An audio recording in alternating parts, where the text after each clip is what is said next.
이렇게 영예로운 상을 수상에 대해서 너무 영광이고 기쁜 마음으로 오늘 그 발표를 진행하였습니다. 제가 조금 약간 제목을 보시면은 웬 뜬금없이 백남준에 대한 발표냐라고 생각하시는 분도 계실 것 같아가지고요.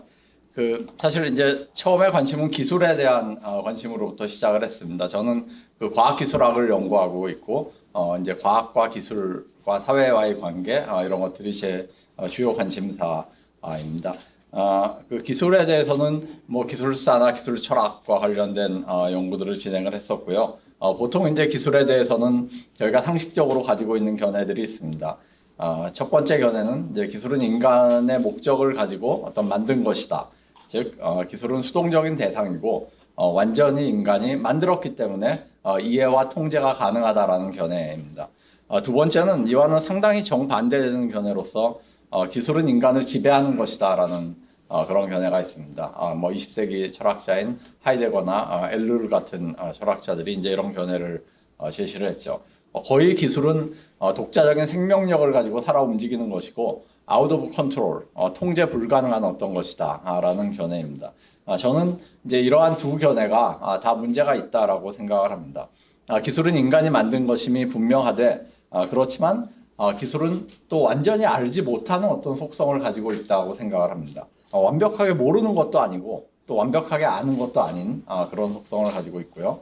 항상 기술은 그 새로운 연결을 통해서 예상하지 않았던 결과들을 만들어냅니다. 이게 이제 기술의 속성 중에 하나인데요. 이것이 기술 그 자체를 변화를 하고 또 기술을 사용하는 사람을 바꿉니다.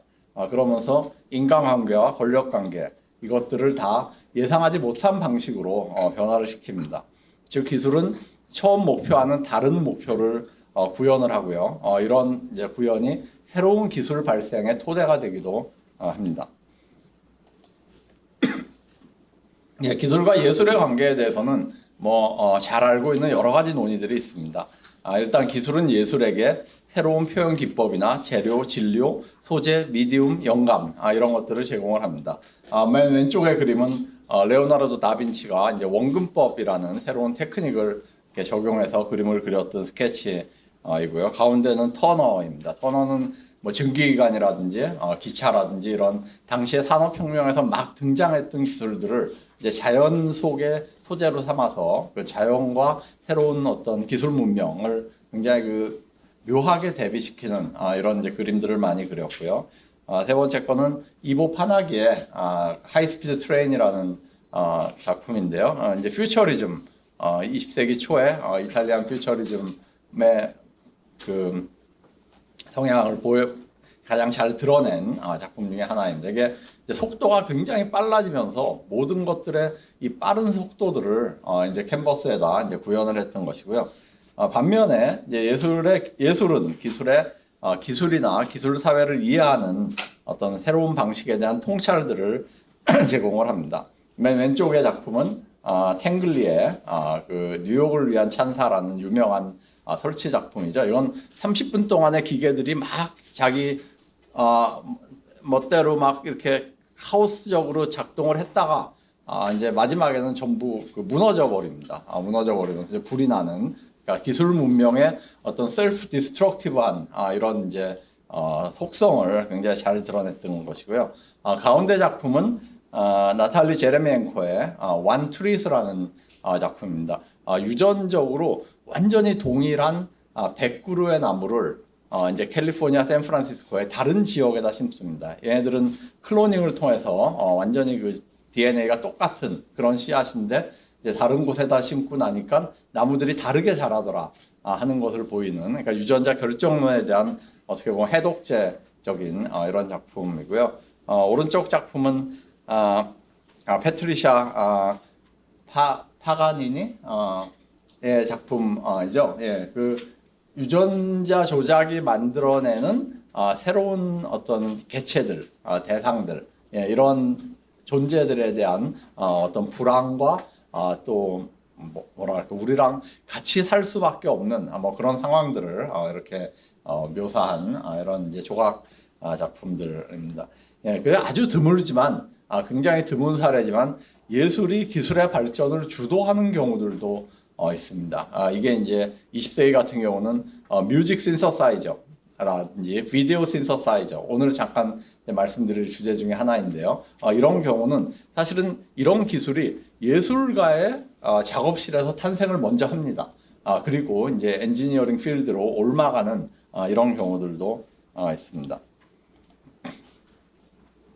예, 제가 백남준에 대한 관심의 시작은 사실은 굉장히 우연한 기회로 시작을 했습니다. 아주 오래전에 제가 1960년대 인간과 기계라는 논문을 쓰고 이 1960년대에 대해서 연구를 한 적이 있었는데요. 그리고 이제 논문을 쓴 다음에 잊어버리고 있었습니다. 한참 시간이 지난 뒤에 백남준 아트센터 수원에 위치하고 있는 백남준 아트센터에서 백남준과 관련된 무슨 자문 비슷한 거를 기술과 관련된 이런 것들을 하면서 그쪽 사람들과 이렇게 관계를 갖고 한두 번 만난 적이 있습니다. 근데 그 중에 한 큐레이터가 자신이 지금 백남준에 대한 책을 만들고 있는데 그 초고를 한번 봐줄 수 있겠냐라고 이제 책 원고를 보내왔는데 그 원고가 백남준 말에서 크리스토까지라는 책입니다. 이 책은 이제 처음에 불어로 나왔고요. 영어로 안 나오고 불어로 나오고 영어판이 안 나온 채로 이렇게 묻혀버렸던 책입니다. 근데 굉장히 그 백남준의 초기 글들 이런 것들이 다 실려 있는 아주 중요한 책인데 이 책을 이제 바로 한국어로 번역을 해서 냈습니다. 근데 제가 원고를 받고 그냥 뭐 부탁을 받았으니까 한번 읽어봐 달라는 부탁을 받았으니까 이제 읽기 시작을 했습니다. 읽기 시작을 했는데 정말로 제가 굉장히 오랜만에 책을 읽으면서 밤을 샜던 그냥 책을 읽다 보니까 새벽이 됐습니다. 시간 가는 줄을 모르고 책을 읽었어요. 백남준이라는 사람이 이 책에 적힌 그의 여러 가지 생각들, 단상들, 고민들 이런 것들이 어떤 이유에선가 저한테 상당히 온전하게 이해가 되는 것이었습니다. 그러면서 정말 대단하다. 이 사람이 이게 60년대에 쓴 책인데 1960년대 그때 한국은 아직 그 6.25 전쟁의 그 폐허로부터 충분히 극복도 못한 이런 상태의 나라였는데 어떻게 저런 생각들을 그 글에 담을 수가 있을까? 그런 생각들을 예술 작품에 이렇게 담으려고 노력했던 한국인이 있을 수가 있을까라는 점이 한편으로는 고민이 되면서 또 다른 한편으로는 그의 이제 생각들에 완전히 매료가 됐습니다. 그러면서 야 이건 좀 분석을 할 필요가 있겠다라고 이제 생각을 해서 연구를 하기 시작을 했던 것입니다. 예, 그래서 제가 이제 이 안곡상 영예로운 안곡상을 수상을 하고 책을 써야 되는데요. 그 책의 대략적인 구조를 이렇게 잡아왔습니다. 예술자, 기술자, 백남준이라고 남준백 에선 아티스트, 알티잔. 사실 아티스트와 알티잔이라는 것은 같은 어원을 가지고 있죠. 아트라는 것이 예술이자 동시에 기술이었던 그 어원에서 이제 출발을 했던 것이고요. 목차는 대략 이제 앞에 예술과 기술에 대한 관계를 좀 얘기를 하고 그다음에 백남준의 로봇 K456, 그다음에 비디오 신서사이저, 그리고 인공위성, 그리고 이제 정보고속도로. 백남준은 이제 이걸 일렉트로닉 슈퍼 하이웨이라고 불렀는데요. 정보고속도로와 기술 예술의 패러다임 이 정도로 책을 쓰는 것을 생각을 하고 있습니다. 예, 오늘은 이제 이 중에서 일부에 대한 얘기를 말씀드리려고 합니다. 예, 백남준 선생은 상당히 부유한 집안에서 태어났습니다. 이거에 대해서는 사실 잘 검증되지 않은 여러 가지 에피소드가 있는데요. 초등학교 때 집에 놀러 갔더니 일제시대였죠. 집에 수영장이 있더라 하는 그런 회고도 있고요. 해방 이후에는 경성에 캐딜락이 2대가 있었는데 그 중에 한 대가 백남준 아버지 소유였다라는 얘기도 있고 백남준이 여권 번호가 7번이었다라는 얘기도 있습니다. 당시에 이제 여권이 나오는 순서대로 번호를 줬는데 7번이었다라는 얘기도 있습니다. 부친이 이제 태창기업 대표였던 백낙승 씨인데요. 태창기업은 모직 산업으로부터 직포 산업으로부터 시작을 했다. 나중에 이제 중공업, 비행기, 조선 이런 데까지 일제 말기에 사업을 넓힙니다. 그러면서 이제 일본에 헌납도 하고 이런 이유 때문에 좀 나중에 이제 해방 이후에 문제가 많이 됐던 그런 것이고, 이제 학교를 다니다가 홍콩으로 갑니다. 49년에 아버지랑 같이 이제 홍콩으로 갔다가 한국으로 돌아왔는데 바로 한국 전쟁이 터져서 바로 다시 이제 홍콩으로 또 갔다가 일본으로 유학을 갑니다. 동경대학교에서 미술사를 공부했는데요. 이것도 아직 확실히 규명이 안 된 건데 물리학과를 지원을 했었다고 합니다. 그리고 백남준은 나중에 그 구보타 시게코 부인의 회고에 따르면은 항상 자기는 다시 태어나면 물리학을 할 텐데, 다시 태어나면 물리학을 할 텐데 라고 얘기를 했다고 합니다. 여기 뭐 오세정 총장입니다. 유재준 학장님 다 물리학과 시고요. 이게 일본에서도 물리학과에 입학 허가를 받았다라는 그런 얘기가 있습니다. 확인이 안 된 이런 부분인데요. 제가 일본에서는 철학과 미학을 공부를 했습니다. 음악 이론을 공부하고 음악의 20세기 음악사로 학위를 받고요. 그리고 독일로 유학 갑니다. 미넨 대학교로 유학을 가서 미넨과 쾰른, 함부르크, 베를린 이런 데를 이제 왔다 갔다 하면서 예술과 철학을 공부하는데요. 이때는 사실은 공부보다는 예술가로서의 활동 자체에 더 전념을 합니다. 이 시기부터 이제 독일의 전위 음악가들을 사귀기 시작하는데요. 슈토크하우젠이라든지 코넬리우스 카듀, 그다음에 마리 바워마이스터, 독일 전위 음악가들의 데모라고 불렸던 마리 바워마이스터랑도 굉장히 친한 관계를 유지합니다. 백남준은 1958년에 존 케이지를 만나게 되고 그의 예술 세계를 알게 되는데 이것이 그에게 평생을 가는 충격을 남겼습니다. 그러니까 백남준은 평생 동안 존 케이지를 자신의 예술적 스승, 멘토로 여기고 굉장히 그 가까운 관계를 유지를 했습니다. 존 케이지도 백남준을 굉장히 좋아했는데요. 나중에 존 케이지가 말년에 이제 사람들이 몸도 쇠약해지고 그랬을 때 당신이 죽으면은 뭐가 제일 그립겠느냐, 뭐가 제일 섭섭하겠느냐라고 물어봤을 때 존 케이지가 백남준의 유머를 들을 수 없는 게 자기는 제일 섭섭할 것 같다라고 얘기를 했다는 일화가 있습니다. 네, 백남준과 존 케이지. 존 케이지는 뭐 4분 33초라는 그런 이제 곡으로 가장 널리 알려져 있는 작곡가이죠. 피아니스트가 등장을 해서 4분 33초 동안 아무 연주도 안 하고 가만히 있다가 들어가는 그런 작곡이고요. 이게 이제 시그널과 노이즈를 역전시켰다라고 흔히 해석되는 그런 곡입니다. 보통은 피아노가 시그널이었고 관객들이 웅성웅성하는 것은 노이즈였는데 이 곡에서는 관객이 웅성웅성하는 게 시그널이 되는 그런 것이고 백남준은 나중에 이것을 이제 사이버네틱스의 언어로 재해석을 합니다. 백남준이 독일에서 찍은 사진들인데요. 윤희상과 같이 찍었던 사진이고요. 그리고 이제 독일 예술가들의 모임에서 찍은 오른쪽 사진입니다. 가운데 사진 찍힌 사람이 백남준이고 마치 얼핏 보면 꼭 고등학생 비슷한 그런 정도의 나이로 이렇게 예술가들 사이에 찍힌 게 있고요. 여기 가지고 오지 않았지만은 독일 예술가들의 칵테일 파티장에서 찍힌 사진이 하나가 있습니다. 굉장히 흥미로운 사진인데 그 사진에선 백남준이 한 사이드에 이렇게 나와 있는데 굉장히 키가 큰 독일 남녀들 사이에서 작은 한국인이 정말 유일한 동양인이, 유일한 외국인이자 유일한 동양인이 이렇게 구석 비슷한 자리에서 혼자서 이렇게 있는 그 사진이 찍힌 게 있습니다.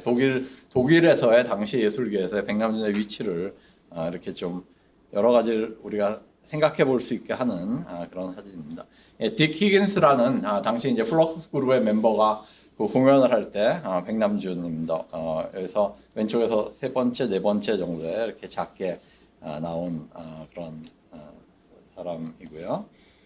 이건 백남준이 쓴 곡입니다. 알리슨을 위한 세레나데고요. 뭐 여성 선생님들도 계시지만은 이게 곡이 이제 알리슨이 팬티를 여러 장 입고 나와서 한 장씩 벗는 그런 곡이고 실제로 이제 알리슨은 백남준의 친구였습니다. 같이 동료였는데 이거를 이제 곡을 쓰고 시연을 합니다. 시연을 하고 그 시연하는 게 비디오로 찍힌 게 있고요. 영 페니스 심포니, 젊은 페니스를 위한 심포니라는 뭐 그런 곡을 쓰기도 했고요. 이거는 뭐 시연을 했다고 하는데 남아있는 사진들은 별로 없습니다. 약간 곡 자체는 이상의 시를 이렇게 연상케 하는 그런 곡으로 되어 있습니다.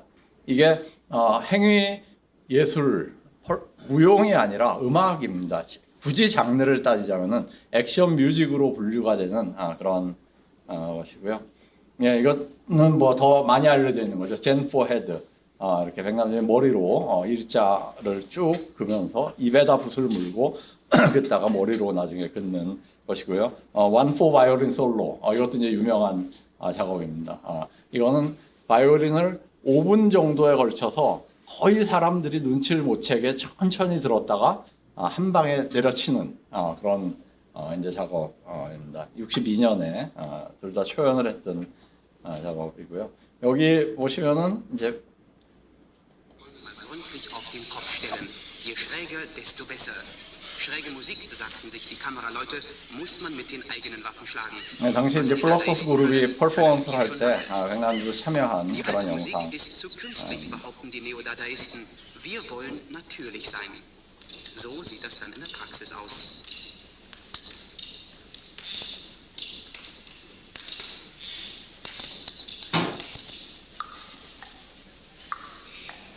Das Publikum teilt sich in zwei Lager.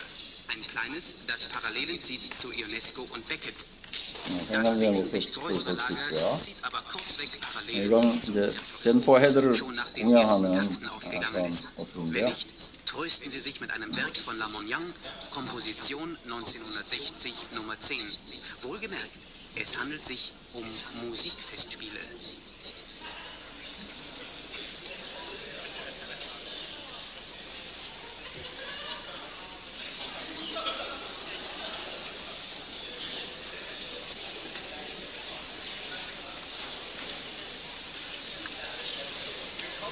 Namjoon Paik ist zweifellos ein Virtuose auf Tusche und Papierband.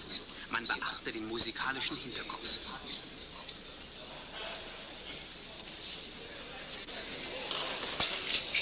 쟤는 선입니다. Nachdem 선. man sich bereits 그러니까 so tief 이제 zur Erde niedergelassen 공연에서의 hat, 선. können wir dem Finale des Abends gefasst ins Auge sehen. 이런 이제 액션 뮤직을 하다가 TV로 관심을 바꿉니다. 그 배경은 이제 61년에 쾰른의 방송국을 방문을 했다가 방송 기술에 관심을 가지게 됐다라 그러고 자신의 회고에 의하면은 전자공학 책 이외의 모든 책을 다락방에 집어넣고 전자 물리 외에는 아무 생각도 하지 않았다라고 얘기를 합니다. 그리고 사실 이제 당시에 독일 예술가들 중에 백남준과 교류하던 사람들 중에 전자음악에 관심을 가진 사람들이 몇몇 있었습니다. 그리고 백남준이 아직 정확히 밝혀지진 않았지만은 어느 루트를 통해서 미국의 사이버네틱스를 접하게 됩니다. 위너 책이 위너의 인간을 위한 인간의 활용 이란 책이 독일어로 번역돼 있었고요 당시에. 그리고 독일에서도 약간 사이버네틱스의 전통 비슷한 것들이 있었습니다. 그래서 그런 것들을 통해서 백남준이 사이버네틱스를 접하게 되고 이게 중요한 세계관을 형성하게 됩니다. 그러면서 63년에 첫 번째 그 백남준의 인생의 가장 중요한 어떤 그 출발점이 됐던 개인전을 갖습니다. 엑스포지션 오브 뮤직 일렉트로닉 텔레비전이라는 개인전인데요. 이 왼쪽이 포스터고 가운데가 개인전 입구에 소머리를 잘라서 걸어놨습니다. 그래서 실제로 피가 뚝뚝 떨어져 가지고 관객들이 그걸 들어가려면 피를 피해서 들어가는 식으로 입구에다 걸어놨는데 이게 이제 주민들이 항의를 해가지고 그 개막식 전날 경찰이 와서 철거를 해갑니다. 이렇게 도살한 동물의 그 부분은 이렇게 공공장소에서 전시할 수 없다라는 그런 법 때문에 그래서 사진만 남아 있고요. 오른쪽은 이제 13개의 텔레비전을 장치해놨던 배치도입니다. 예, 이게 부퍼탈이라는 도시에서 열렸는데요. 파르나스 갤러리인데 이 제목이 사실은 저도 일반적으로 음악의 전시라고 익스포지션, 음악의 전시, 전자 텔레비전이라고 번역이 됩니다. 저도 그렇게 이제 따라서 번역을 했는데 사실 저는 다르게 생각을 합니다. 익스포지션은 전시하다, 보여주다라는 뜻도 있지만은 버리다라는 뜻이 있습니다. 버리다, 디스카드 한다라는 뜻이 있는데 그래서 음악을 버리고 전자 텔레비전으로 가겠다라는 뜻이 더 맞지 않나라고 생각을 합니다. 예, 여기는 이제 1층과 2층 두 개의 층에 전시를 했는데요. 1층은 보시다시피 이렇게 부서진 피아노들을 가지고 왔습니다. 그리고 개막 첫날 백남준의 친구였던 요셉 보이스가 이제 도끼를 들고 와가지고 이 피아노 한 대를 그 자리에서 즉흥적으로 또 때려 붓습니다. 그래서 그게 이제 아주 센세이셔널해졌고요. 2층에 가면은 TV들이 저렇게 여기저기 놓여 있었는데 백남준의 회고에 의하면은 사람들은 TV에는 관심이 없었고 피아노에만 관심이 있더라 하는 나중에 이제 회고를 합니다. 자기는 사실 전시의 핵심은 텔레비전이었는데요. 예, 그 TV들은 이런 이미지들을 보여주고 있는, 그러니까 정상적인 이미지가 아니라 TV 회로를 바꿔서 굉장히 왜곡된 그런 이미지들을 상영하게 하는 방식으로 조작된 TV들이었습니다. 요 맨 위에 보시는 요 TV가 젠4 TV라는, 그러니까 TV를 위한 선이라는 건데 아까 보셨던 머리로 긋는 그 일직선과 같은 모양을 하고 있습니다. 예, 이게 젠4 TV고요. 흥미로운 거는 이 전시에서 관객 참여적인 텔레비전을 전시를 했다는 겁니다. 하나는 이제 큐바 TV인데요. 이것은 관객이 오디오를 돌려서 소리를 크게 하면은 오디오 소리를 변화시키면은 TV의 화면이 달라지는 방식입니다. 두 번째는 오른쪽에 보시는 파티시페이션 TV인데 이건 관객이 마이크로 소리를 지르면은 TV에서 보이는 무늬가 달라지는 그런 형태입니다. 즉 이제 관객 참여를 피드백으로 집어넣어서 TV 영상을 조작하는 방식의 사이버네틱스를 구현한 그런 것이고요. 예, 이 전시를 마치고 백남준은 사실 미국에 가려고 합니다. 미국에 가서 이제 예술가들의 고향인 뉴욕에 가서 본격적으로 예술을 하려고 하는데 아직 뭔가 부족하고 또 형이 미국 가지 마라, 일본으로 와라 라고 얘기를 해서 일단 일본으로 갑니다. 일본에서 계속 생각한 게 뉴욕의 예술가들을 깜짝 놀라게 해줄 무엇이 자기한테는 필요하다라고 생각을 합니다. 그러면서 당시 일본이 전자공학이 많이 발달했는데요. 그 이제 로봇을 만들 생각을 합니다. 그래서 그 규타 사이토라는 이제 동경대 대학원생과 협업해서 로봇을 만들었는데 전원을 넣자마자 로봇이 푹싹 가라앉아 버립니다. 그래서 또 소개를 받은 아베 슈아라는 엔지니어와 같이 그 로봇을 수리를 합니다. 그러면서 아베 슈아는 인류 첫 번째 로봇 의사다, 로봇을 고쳤던 의사다라고 이제 그 평을 붙여줍니다. 그 로봇이 K456 오른쪽에 보시는 로봇입니다. 당시에 백남준은 플럭서스 그룹의 리더였던 조지 마키오나스랑 상당히 껄끄러운 관계였습니다. 왜냐하면 플럭서스 그룹이 슈토카우젠을 중심으로 한 그룹과 마키오나스를 중심으로 한 그룹으로 나뉘어져 있었는데 마키오나스가 훨씬 더 정치적으로 과격한 급진적인 쪽이었고요. 백남준은 이제 그런 거와는 조금 거리를 두고 있었기 때문에 껄끄러웠는데 미국에 가기 위해서는 비자를 얻기 위해서 마키오나스의 초청장이 필요했습니다. 예, 그래서 이제 약간 껄끄러운 관계에 있지만은 그 초청장을 얻기 위해서 마키오나스한테 로봇 얘기를 계속합니다. 자기가 일본에서 엄청난 것을 만들었다. 로봇을 만들었다. 그 로봇은 1급 비밀이다. 너한테만 얘기하는 거다. 그리고 뉴욕에 그 로봇을 가지고 가서 너의 전시에서 첫 번째로 세상에 그 로봇을 선보이겠다 라고 얘기를 해서 마키오나스가 초청장을 써줍니다. 그래서 뉴욕으로 갔는데 공항에서 백남준을 기다리고 있었던 것은 마키오나스가 아니라 샬롬 무어맨이라는 뉴욕의 전위 첼리스트가 여성 첼리스트가 백남준을 기다리고 있다가 백남준을 말 그대로 납치해서 갑니다. 근데 마키오나스랑은 사이가 굉장히 안 좋은 사이였고 백남준은 샬롬 무어맨과 가까워지고 무어맨이 기획한 전시에서 로봇을 처음으로 선을 보이면서 마키오나스랑은 결별을 합니다. 여기 회고를 보고는 그렇죠. 조지 마키오나스가 완전히 미친 듯이 날뛰었죠. 그는 경쟁이라고 생각하고 약속을 지키지 않았다고 나를 비난했어요. 그렇지만 분명히 말하지만 여자가 남자보다 더 낫죠. 나는 초조했고 빨리 성공해야 했어요. 10년 동안 조지 마키오나스를 기다릴 수만은 없었으니까요.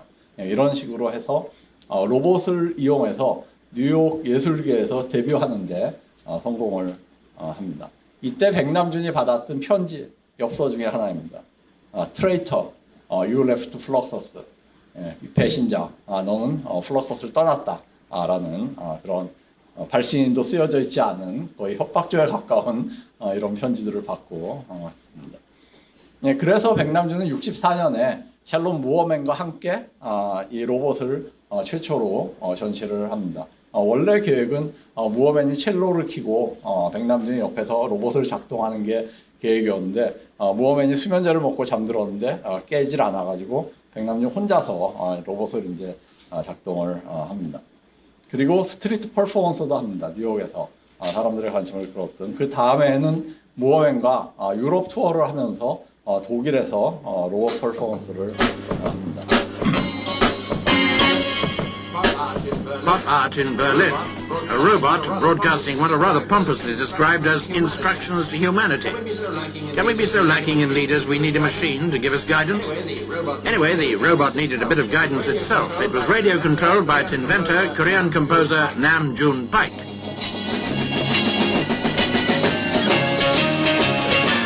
With a friend, Charlotte Morman, the American cellist and a well-known interpreter of avant-garde music, provided the backing.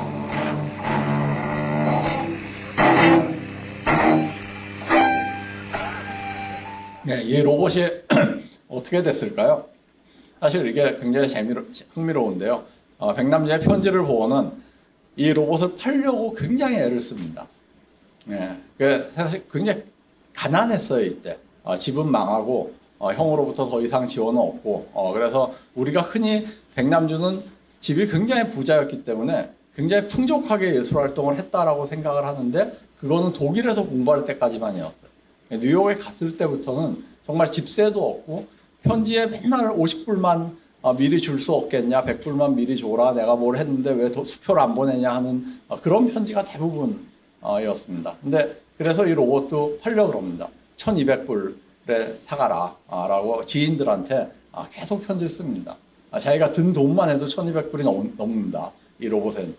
근데 아무도 안 삽니다. 아무도 안 사서 휘트니 박물관에다 기증을 합니다. 그러다가 82년에 다시 로봇을 꺼내가지고 옵니다. 꺼내갖고 와서 길거리에서 시연을 하는데 로봇이 교통사고를 당합니다. 근데 이게 또 차를 모는 사람이 우연히 백남준의 친구였습니다. 그러니까 이제 그 미리 짜여진 교통사고를 당하는데 기자들이 몰려와서 도대체 저게 뭐냐 물어봤더니 백남준이 여러분들은 지금 최초의 21세기형 참사를 목격하고 있다. 라고 얘기를 합니다. 예, TV와 비디오로 넘어가 보겠습니다. 뉴욕에 온 뒤에 로봇을 가지고 뉴욕 예술계에서 데뷔하는 데 성공을 합니다. 상당히 주목을 받으면서요, 성공을 하고, TV는 독일에서 했던 거를 조금 확장한 정도로 계속 작업을 합니다. 마그넷 TV, 자석을 이용해서 화면 영상을 바꾸는 거, 파티시페이션 TV, 이것도 다시 그 공연을 하고요. Moon is the oldest TV라는 작업입니다. 그러니까 백남준은 TV 회로를 조작을 해서 가운데 나오는 하얀 점을 크기를 바꾸는 법을 익히게 됩니다. 그러면서 굉장히 작은 점부터 큰 점까지 해서 달을 형상화했던 작업입니다. 65년 가을에는 소니 포타팩이라는 비디오 카메라를 구입을 합니다. 당시에 이제 그 록펠러 재단에서 지원을 받아서 이 카메라 굉장히 비싼데요. 구입을 해서 첫 번째 그 교황의 시가 행진을 찍어서 예술가들이 모인 데서 공연을 합니다. 공연을 하면서 이게 인류 최초의 비디오 아트다라고 이제 선언을 합니다. 그때부터 백남준은 TV 아티스트가 아니라 비디오 아티스트의 아버지다라는 칭호가 붙게 됩니다. 네, 자신의 비디오 아트를 여러 가지 이론적으로 또 정당화를 많이 하는데요. 이런 사이버네틱스를 이용해서 또 여러 가지 그 수식 같은 걸 이용해서 정당화를 합니다. 그리고 마샬 맥클루언의 미디어 이론도 가지고 오고 또 동양 사상도 가지고 와서 업과 윤회는 하나다. 인연과 전생과 하나다. 여기서 동양 사상의 핵심은 오픈 서킷이다. 근데 자신이 추구하려는 어떤 예술의 핵심은 닫힌 회로가 아니라 열린 회로를 추구를 한다. 항상 관객이 참여할 수 있고 참여가 예술을 바꾸는 그런 열린 회로를 추구를 한다라는 그런 얘기를 합니다. 요 위의 공식이 사실은 상당히 흥미롭습니다. 흥미로운데 뭐 여기에 대한 자세한 말씀은 제가 드리지 않겠습니다. 예, 그래서 예를 들어서 뭐 쌍방향 소통, 시청자의 참여, 즉각적인 선거를 통한 민주주의 이런 것 같은 TV를 통한 무한한 가능성이 있는데 이런 가능성들은 다 지금까지 억압됐다. 자신의 TV 아트, 비디오 아트는 이런 가능성, 참여, 열린 공간 이런 것들을 구현하려고 그러는 시도다라고 이제 자신의 예술을 그 예술의 어떤 철학적인 기초를 얘기를 합니다. 무어맨과의 협업이 사실은 백남준의 뉴욕의 안착을 도와주었던, 왜냐하면 무어맨은 꽤 알려진 인사였거든요. 근데 그 중요한 계기였습니다. 특히 이제 67년에 백남준이 무어맨으로 하여금 전나 공연을 하게 합니다. 그러니까 처음에는 옷을 입고 비키니를 입고 1막에서는 공연을 하고 2막에서는 토플리스 위를 벗고 공연을 하고 3막에서는 뭐 아래를 벗고 공연을 하고 4막에서는 옷을 전부 안 입고 공연을 하는 식으로 하고 그게 이제 광고가 나갔는데 경찰이 급습을 합니다. 급습을 해서 이제 2막 시작할 때 이렇게 상의를 탈의하고 들어오는 무어맨을 연행을 해 갑니다. 그래서 이게 이제 뉴욕 타임즈를 비롯해서 당시에 신문에 대서특필이 되면서 백남준의 이름도 같이 알려지게 됩니다. 이것을 기획했던 사람이 한국인, 동양인이다 라는 그런 식으로 이제 유명해지게 되고요. 예, 백남준은 69년에 TV 브라라는 작품을 만들어서 무어맨에게 공연하게 합니다. 이 브라 대신에 작은 TV를 가슴에 달고 공연을 하는 것인데요.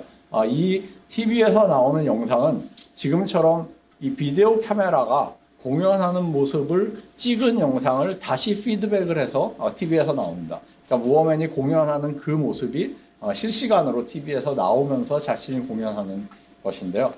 71년에 TV 첼로라는 작품을 만듭니다. 근데 여기서 중요한 차이가 하나가 있습니다. 69년과 71년이라는 2년의 시간 차이인데요. 여기서 71년에 TV 첼로를 보고는 TV에서 다른 영상들이 상영이 됩니다.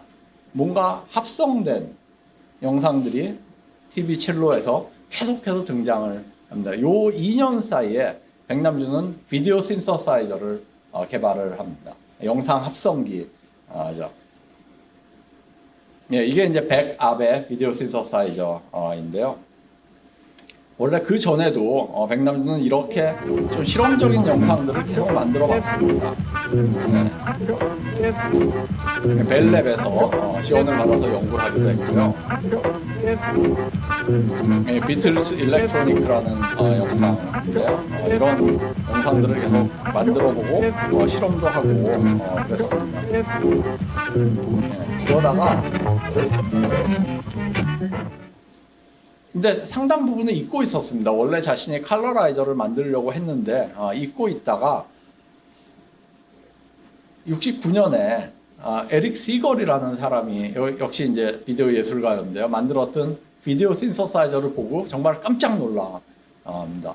자기도 뭔가 그런 걸 만들고 싶었는데 뉴욕에서 너무 바쁜 나날을 지내다가 그냥 잊어버리고 있었는데 에릭 시걸이 만든 비디오 신서사이저가 자기도 정말 진짜 경천동지 할 정도로 놀라게 이렇게 만듭니다. 만들었는데 에릭 시걸은 14살 때 혼자서 텔레비전을 조립했다라고 알려져 있는, 그러니까 부품을 사다가 혼자서 텔레비전을 만들었다라고 알려져 있을 정도로 그 전자기기에 굉장히 능했던 아주 뭐 천재성을 어릴 때부터 발휘했던 그런 이제 신동이었다고 합니다. 그러다가 이제 69년에 컬러 비디오 신서사이저를 만들고요. 아인슈타인을 이렇게 꼬아서 만들었던 그런 건데 이런 영상들을 이렇게 만들어내는 그런 영상 합성기를 제작을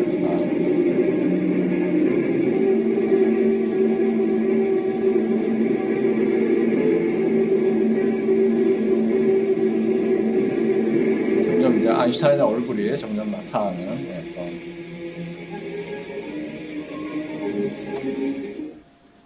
어쨌건 이 비디오 신서사이저를 보고 백남준은 엄청난 충격을 받습니다. 누가 먼저 만들었구나. 자기가 하고 싶었던 건데 라고 생각을 하고 그때 이제 백남준은 WGBH라는 방송국의 상주 예술가로 있었는데요. 보스턴에 이 WGBH의 디렉터와 국장 뭐 이런 사람들을 설득을 합니다. 설득을 해서 자기한테 $10,000을 달라. $10,000을 주면은 자기가 일본에 가서 세상을 바꾸는 기계를 만들어 갖고 오겠다라고 호언장담을 합니다. 그래서 당시에 이제 사람들의 회고를 보면 굉장히 재밌습니다. 백남준이 사실 영어가 약간 어눌한데 큰 도면을 펼쳐놓고 막 자기가 이런 걸 만들 수 있다라고 기술을 모르는 사람들을 국장들을 앉혀놓고 막 설득을 하고 결국은 이제 돈을 받아서 일본으로 갑니다. 다시 일본으로 가서 일본에서 처음에 자기랑 협업해서 로봇을 만들었던 아베 휴아랑 같이 비디오 신서사이저를 만듭니다. 예, 이때 비디오 신서사이저를 만들면서 그 철학을 막 제시를 하는데요. 이거 역시 열린 시스템이다. 그리고 관객의 참여를 이끌어낼 수 있는 닫혀있지 않은 전자 환경이다. 이거는 기술에 대한 반란이다. 왜냐하면 당시 엔지니어들은 다 전쟁 무기 만들고 기업에서 요구하는 거 만들고 그러고 있는데 우리는 작은 돈을 가지고 세상을 뒤집어 엎을 수 있는 그런 기계를 만들려고 그런다. 라고 이제 아주 자신의 그 원대한 포부를 이렇게 철학적으로 정당화를 합니다. 예, 이제 아베한테 보냈던 그 문서 중에 남아 있는 그런 이제 비디오 신서사이저는 굉장히 간략한 개념도이고요. 이게 초기에 만들어졌던 비디오 신서사이저의 그 모습입니다. 그리고 그 조직도인데요. 실제 이제 굉장히 복잡합니다. 안에 부품들이라든지 뭐 연결 이런 것들이 복잡해갖고 나중에 아베가 이것을 다시 만들어 보려고 그랬는데 잘 만들지 못합니다. 그러다 이제 한국 엔지니어의 도움을 받아서 옛날에 만들었던 것과 똑같은 것을 만드는데 성공을 합니다. 네, 그래서 가지고 옵니다. WGBH로 가지고 와서 방송국에 첫 번째로 방송용 비디오 신서사이저를 설치를 합니다. 그리고 그걸 통해서 70년에 4시간짜리 비디오 커뮤니라는 작업을 만들어서 방영을 합니다.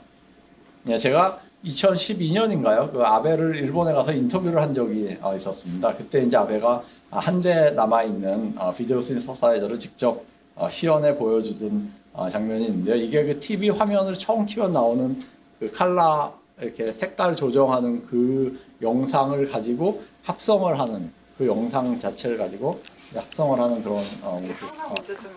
예, 여기서 보시는 것보다 색깔이 굉장히 화려합니다.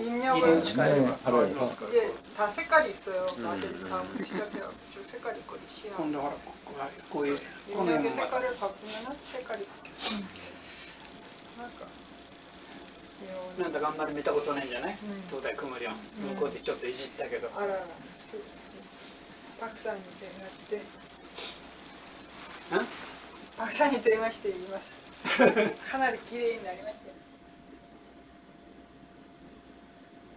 네, 그리고 이제 71년에 그 뒤에 캘리포니아 예술대학에 이렇게 학생들을 가르치는 직업을 얻어서 캘리포니아로 떠나 있었습니다. 근데 그 이제 나중에 부인됐던 그 시게코 여사가 캘리포니아에 살면 안 된다. 여기 살면은 예술 못 한다. 게을러진다.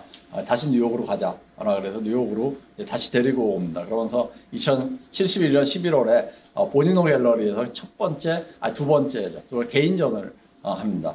개인전하고 그때 찍은 사진입니다. 백남준과 아베 휴야 그리고 오노요코, 존 레논 이렇게 이제 같이 찍었고요. 오노요코랑은 사실은 굉장히 재밌는 스토리가 많습니다. 근데 여기서 제가 말씀드리기 좀 힘든 그런 스토리가 있고 혹시 듣고 싶으신 분은 저한테 점심을 하시면은 제가 그 백남준과 오노요코와의 관계에 대해서 말씀해 드리겠습니다. 여기 보시면은 그 보니노 갤러리의 그 전시 안내인데요.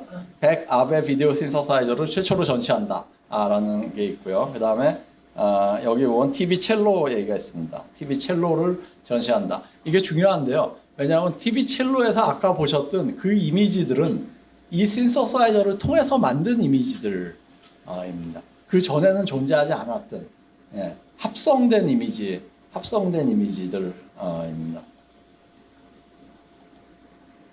이게 WNET 뉴욕에 있는 방송국에 설치되었던 신서사이저고요. 73년에는 글로벌 그루브라는 작품을 만들어서 전 세계에 방영을 합니다. 여기 보면 한국적인 것도 굉장히 많이 이렇게 집어넣어서 들어가 있었던 그런 작품입니다. 이걸 하면서 또 글도 씁니다. 글도 쓰면서 아주 원대한 비전을 제시를 합니다. 정말 이때 보고는 백남준은 자신의 비디오 신서사이저가 혹은 비디오 아트가 세상을 사람들을 TV로부터 해방시킬 것이다. 왜냐하면 TV에선 정말 쓸데없는 거의 소음에 가까운 그런 방송들만 하고 있는데, 그리고 사람들은 어쩔 수 없이 그런 걸 보고 있는데, 그런 게 아니라 정말 아트를 이제 TV로부터 볼 수 있는, 예술을 TV로부터 감상할 수 있는 그런 시대가 올 것이다. 박물관에 안 가도 안방에서 엄청난 예술들을 보고 즐기고 할 수 있는 세상이 올 것이다. 자기의 비디오 신서사이저는 그것을 가능하게 할 것이다 라는 믿음을 가지고 있었던 것 같습니다. 그래서 춤과 음악이 중심이 되는 주말 페스티벌을 TV에서 다루고 비디오 공동시장을 통해서 그것을 자유스럽게 전파할 수 있다면 평화 또한 존 웨인의 전쟁 영화 못지않게 신나는 것이 될 것이다. 세계 평화라는 이 진부한 슬로건은 또다시 생생하고 판매 가능한 것이 될 것이다 라는 그 원대한 비전을 가지고 있었던 것이 분명해 보입니다. TV 첼로이고요. 이런 여기서 연주했던 것들이 실제로는 이런 그 디스크 이 테이프 플레이어들, 당시에 이제 마그네틱 테이프를 썼는데요. 테이프 플레이어랑 연결이 돼서 이쪽에 녹음됐던 이미지들이 이쪽으로 가갖고 이렇게 보여지는 것이고요. 녹음된 이미지들은 합성기를 통해서 합성한 이미지들입니다. 합성한 영상들이죠. 이후에 이제 백남준의 예술 작품들에서 우리가 볼 수 있는 이미지들이, 영상들이 다 비디오 신서사이저를 통해서 만들어진 그런 영상들이고, 만들어진 다음에 녹음돼서 처음엔 테이프에다, 나중엔 이제 뭐 하드디스크에다, 그 다음에 CD롬에다가 이런 식으로 컴퓨터가 발전할수록 저장 방법도 달라지는 형태로 녹음돼서 들어가 있던 것이고요. 예, 뭐 이런 작품들, TV 배드라는 작품, 그 TV 어항, TV 피쉬, 그 다음에 그 유명한 TV 부처인데요. 이 백남준이 굉장히 뉴욕으로 돌아와서 정말 집세도 못 낼 정도로 가난하게 살다가 형한테 마지막으로 가서 돈을 빌립니다. 예, 마지막으로 가서 $10,000, 당시에 엄청난 돈을 빌려가지고 옵니다. 그래서 이제 시계코 여사한테 우리도 이제 저 가난하지 않게 살 수 있어, 막 이렇게 자랑을 하다가 그 돈을 들고 나가서 고물상에서 부처를 하나 사가지고 왔다고 그럽니다. 그때 얼마나 그 억장이 무너졌을까를 생각을 해보면은 그 부처로 만든 작품이 그 유명한 전 세계를 깜짝 놀라게 했던 TV 부처입니다. 부처가 명상을 하고 있는데 자기를 보면서 비디오로 찍혀진 자기를 보면서 실제 세상과 어떤 버추얼 세상 사이의 관계 이런 것들을 이렇게 보여줬던 그런 작업이고요. 우리가 알고 있는 이제 백남준의 수많은 작업들, 그 이후에 어느 미술관에 가도 한 점씩은 걸려 있는 그런 작업들이 이런 비디오 신서사이저를 통해서 만들어집니다. 사실 굉장히 초기 작품 중에 하나인데요. TV 가든입니다. 가든 속에다 TV를 설치해갖고 사람들을 깜짝 놀라게 했던 그런 작품이고요. 일렉트로닉 슈퍼 하이웨이 1995년에 만들었던 작업이고요. 예, 그 다다익선, 얼마 전에 재가동을 하기 시작했던 과천 국립현대미술관에 가시면은 그 12시부터 2시까지 일주일에 3일 동안 그 관람하실 수 있습니다. 그러니까 미리 그 시간에 맞춰서 가셔야 돼요. 1,003개의 TV를 썼던 10월 3일을 기념해서 1,003개의 TV를 써서 만들었던, 최근에 다시 복원한 그런 작품입니다. 예, 백남준은 기술에 대해서 굉장히 잘 아는, TV에 대해서는 거의 엔지니어만큼 잘 알았던 사람이면 분명합니다. 근데 기술을 좋아했던 사람이냐? 그렇지 않습니다. 백남준은 차도 없고 뭐 전화도 거의 안 쓰고 할 정도로 별로 기술을 좋아하지 않았다. 자기는 자동차 운전도 안 하고 LP나 CD 플레이어를 들은 적도 없다라고 얘기를 합니다. 자기는 엔티 테크놀로지를 한다. 라고 얘기를 합니다. 그러니까 엔티 테크놀로지 아니고 엔티 테크놀로지를 위한 테크놀로지를 한다. 뭐 그런 의미 정도로 생각을. 근데 재밌는 거는 기술이 여러 문제를 낳는데 그 문제의 해결은 어떤 반기술, 엔티 테크놀로지에 있는 게 아니라 더 많은 기술에 있다, 혹은 다른 기술에 있다라는 얘기를 하고, 이것이 나중에 그 휴머나이징 테크놀로지라는 개념으로 이제 정식화가 됩니다. 예, 그냥 단지 기술을 이용했을까? 아닙니다. 왜냐하면 백남준은 항상 예술가들은 기술을 비틀어야 된다라고 생각했습니다. 예술가와 엔지니어가 다른 거는 엔지니어는 기술을 이용하지만 예술가들은 그 기술을 비틀어야 된다라고 얘기했고, 자신의 비디오 신서사이저는 엔지니어들이 극도로 싫어했던 것, 즉 비디오 시그널을 오염시키는 것을 가능하게 했던 그런 기술이다라고 얘기를 합니다. 예술의 역할은 기술을 휴머나이징하는 것이다 라고 생각을 했고요. 자신은 기술을 조롱하기 위해서 기술을 사용한다, 엔티 테크놀로지다 라고 얘기를 했습니다. 즉 어떤 기술이 원래 기술에서 이렇게 발전하는 경로가 있는데, 예술의 역할은 그 경로를 비트는 것이다. 비틀어서 새로운 어떤 발전 가능성, 새로운 기술 사회의 가능성을 보여주는 것이다 라고 얘기를 합니다. 그리고 자신의 비디오 아트가 이런 것들을 가능하게 할 것이다 라는 이제 확신을 가지고 있었습니다. 예, 백남준은 뉴욕에 있으면서 그 레디컬 소프트웨어라는 그룹이 당시에 있었습니다. 아주 급진적으로 컴퓨터를 사용해야 된다라는 그룹인데요. 이 그룹과 굉장히 밀접한 관계를 갖습니다. 그리고 이 그룹이 가졌던 어떤 휴머나이징 테크놀로지에 대한 이상을 공유를 했고, 또 그 그룹의 기관지에다가 글을 싣기도 합니다. 근데 흥미로운 것은 이런 초기에 백남준의 비디오 아트가 정말 이제 그 미술계를 바꿀 것이다 라고 생각했던 사람이 백남준만은 아닙니다.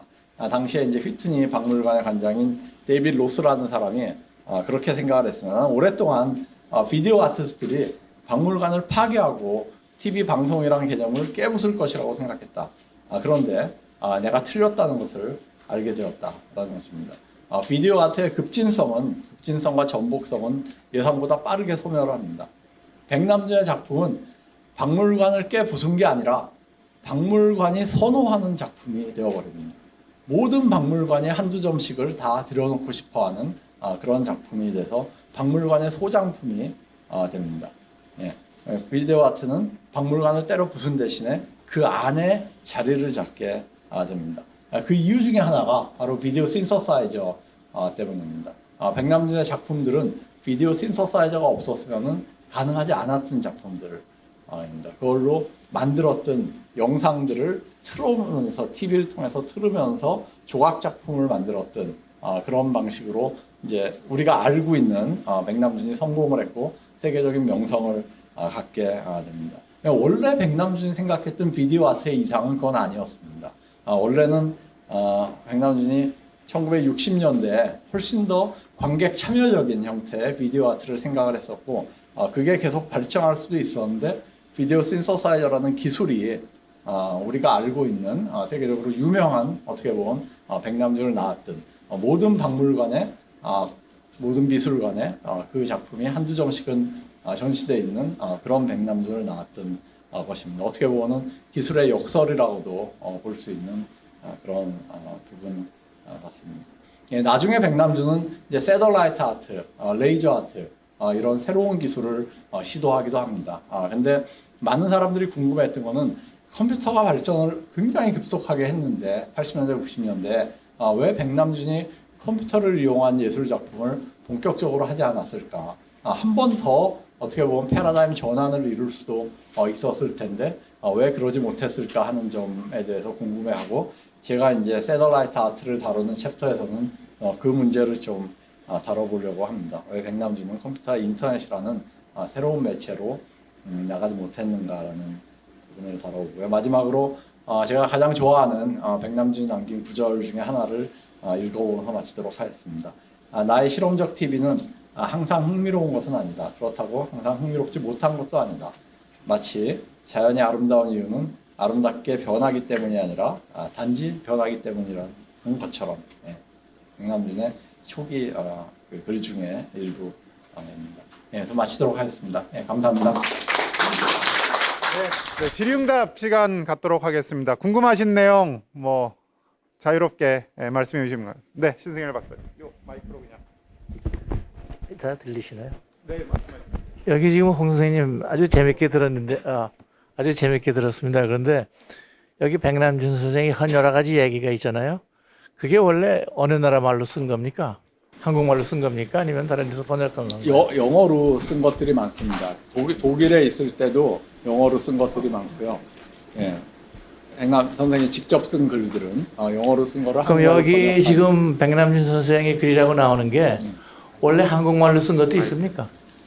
한국말로 쓴 글들도 있습니다. 나중에 이제 한국에서 그 원고 같은 걸 요청을 했을 때 한국말로 그 원고를 보낸 것도 있는데요. 대부분의 글은 초기에는 독일어로 쓴 것들이 있고요. 그 다음에 이제 영어로 쓴 것들이 있고, 사실 이제 백남준 선생이 가장 잘했던 언어는 일본어라고 합니다. 일본어는 일본 사람들이 쓴 글을 교정을 봐줄 정도로 굉장히 뛰어났다고 합니다. 제가 하나만 더 물어볼게요. 1970년대 후반에 뉴요커라는 잡지 아시죠? 네네네. 뭐 일종의 교양 잡지고 문학적인 건데 거기에 아마 제가 기억하기로는 한국 사람 처음으로 백남준 선생에 관련된 긴 기사가 있었어요. 제가 그때 뉴욕에서 가르치고 있을 때라서 기억이 나는데 그 기사에 뭐라고 나왔던 거니 이 백남준 선생은 한국말도 잘 못하고 일본말도 정확하지 않고 독일말도 되게 이상하게 하고 영어는 또 엉터리다. 그렇게 얘기를 하더라고요.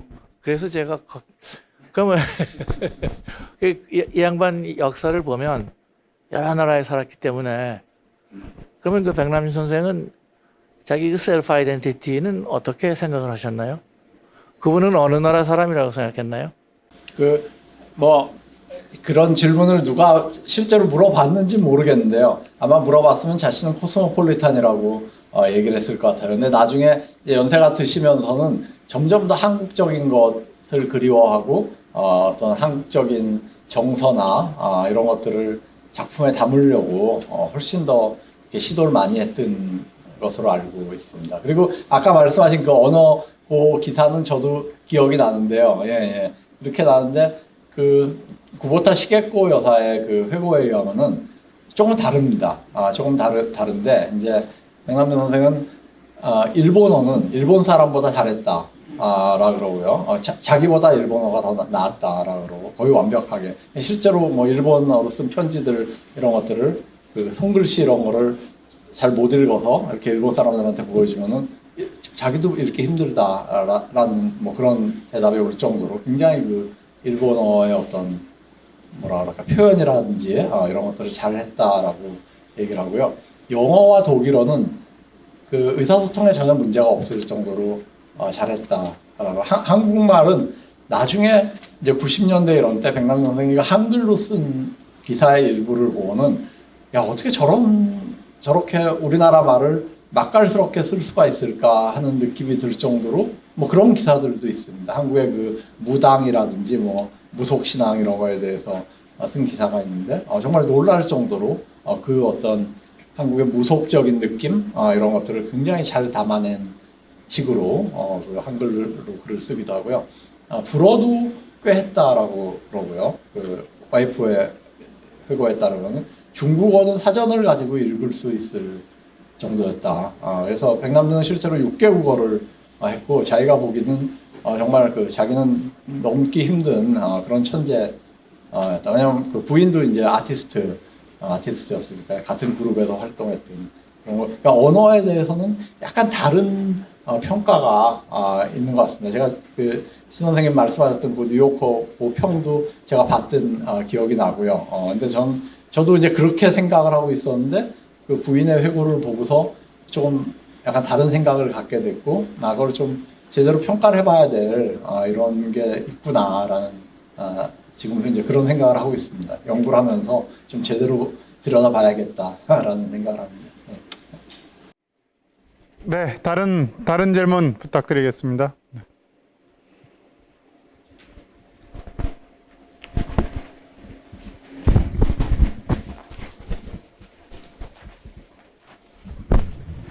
예, 저 잘 들었습니다. 여기, 예.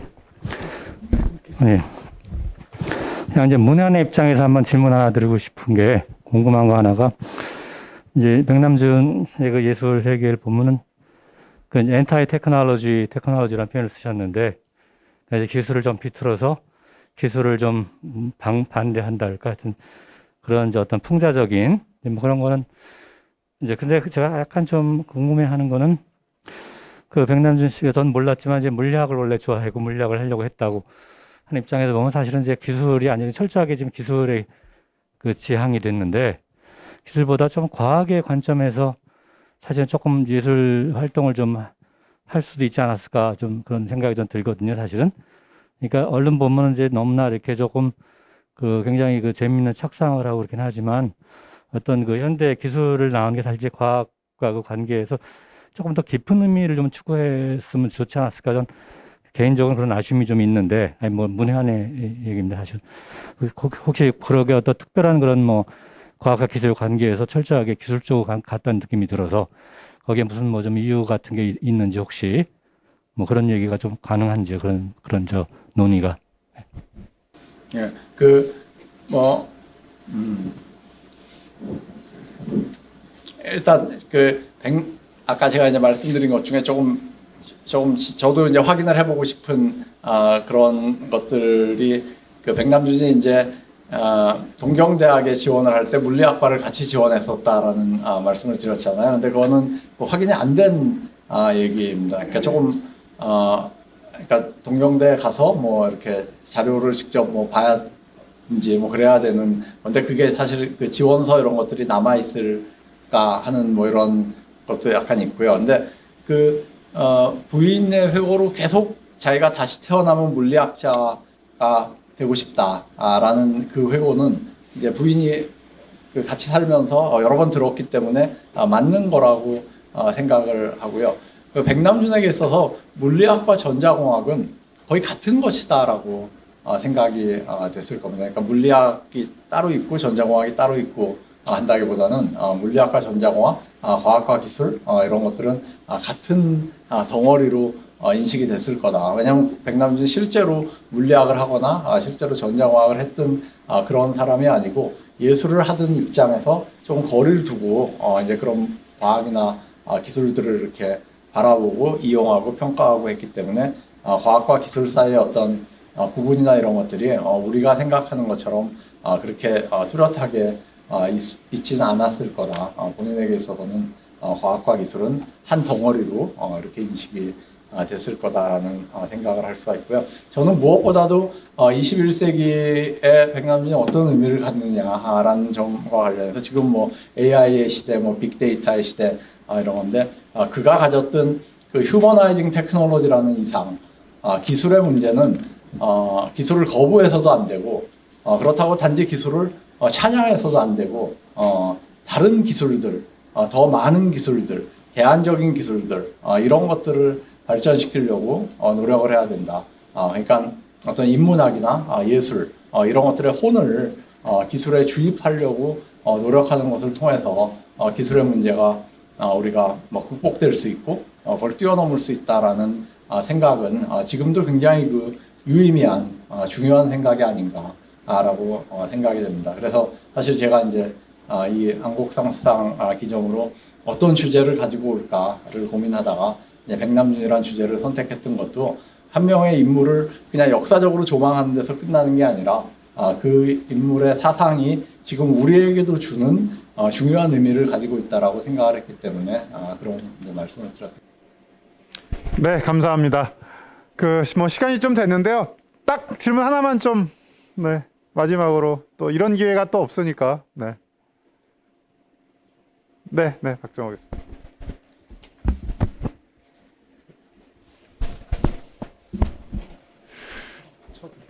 예. 그 선생님 발표 정말 재밌게 잘 들었습니다. 그 제가 여쭤보고 싶은 것은 이제 그 발표 말미에 이 비디오 신테사이저가 오히려 이제 백남준이 의도한 바와는 반대 방향으로 그러니까 뭐 가령 이제 그 선생님께서 예를 드신 거로는 이 작품을 이 미술관으로부터 해방시키는 어떤 그런 역할을 하기를 기대를 했는데 오히려 그것이 이제 반대의 결과를 초래했다고 말씀을 하셨는데 제가 언뜻 생각하기로 저는 참고로 말씀드리자면 현대 미술에 대해서는 잘 모릅니다. 제가 미술사 전공이긴 하지만 잘 모르는데 근데 언뜻 생각하기로는 이 비디오 신테사이저라는 것이 특히나 이 방송용으로 제작을 했고 그랬기 때문에 오히려 더 어떤 그 민주적인 이런 미술을 민주화하는 데 더 이렇게 도움이 됐을 것 같은데 이것의 발명으로 오히려 그 반대 효과가 나타났다고 말씀하시는 게 무슨 뜻인지를 좀 여쭙고 싶습니다. 예, 뭐 지금 사실 말씀하신 그대로인데요. 그 비디오 아트가 처음에 이제 비디오가 나왔을 때 많은 사람들이 그 비디오 아트가 예술의 어떤 해방적인 힘을 가지고 있다. 왜냐하면 이제 비디오만 사면은 사람들이 비디오만 손에 들고 있으면은 그걸로 뭔가를 찍어서 간단히 편집을 해서 방송을 하거나 틀면은 뭐 방송은 힘들겠지만은 사람 모인 데서 틀면은 그게 예술이 되니까요. 그게 예술이 되고 그걸 즐기면은 이제 박물관에 가거나 비싼 소장품을 뭐 소장을 하거나 하는 그런 예술의 문화적인 관행으로부터 벗어날 수가 있다라고 생각을 했습니다. 백남준도 처음에 그렇게 생각을 했던 것 같고요. 자신의 TV 아트라든지 비디오 아트라든지 이런 것들이 그런 성격을 가지고 있는 것이다라고 생각을 했는데 방송국의 상주예술가로 있으면서 방송용 비디오 신서사이저를 이제 개발을 했죠. 개발을 해서 틀었습니다. 틀어갖고 한 번 방영을 했어요. 한 번 방영을 했는데 뭐 평론가들의 평들은 좋았지만 시청자들이 그것을 즐겼을까?